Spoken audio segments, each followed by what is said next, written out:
Hello guys, recent గా junior NTR, director Prashanth Neel వీళ్ళ combination లో కొత్త సినిమాని లాంచ్ చేశారు. అయితే ఈ ఒక్క సినిమా లాంచ్ వల్ల అటు ప్రభాస్ ఫ్యాన్స్ కి ఇటు ఎన్టీఆర్ ఫ్యాన్స్ కి ఎన్నో డౌట్స్ వస్తున్నాయి. అవేంటో ఈ వీడియోని ఎండ్ వరకు చూడండి. తారక్ నీల్ కాంబినేషన్ లో కొత్త సినిమా రిలీజ్ డేట్ కూడా చెప్పేశారు.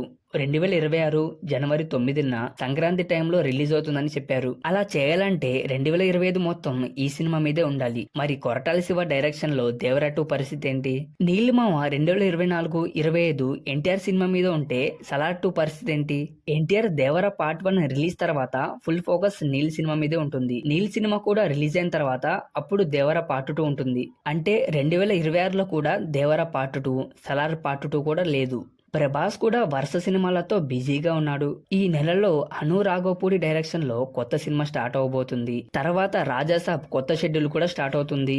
ఆ తర్వాత సందీప్ రెడ్డి వంగ డైరెక్షన్ లో స్పిరిట్ సినిమా షూటింగ్ కూడా ఈ సంవత్సరంలోనే స్టార్ట్ అవుతుంది. దాని తర్వాత సలార్ 2, కల్కి 2 ఉంటాయి. ఇవన్నీ పూర్తయ్యేసరికి ఎన్టీఆర్ నీలి సినిమా కూడా రిలీజ్ అవుతుంది. ఏదైనా దేవర 2, సలార్ 2 ఈ రెండు సినిమాలని పక్కన పెడితేనే ఎన్టీఆర్ ప్రశాంత్ నీల్ కాంబినేషన్ లో సినిమా వస్తుంది. ఇక సలార్ సినిమా ఎప్పుడు రిలీజ్ అవుతుందో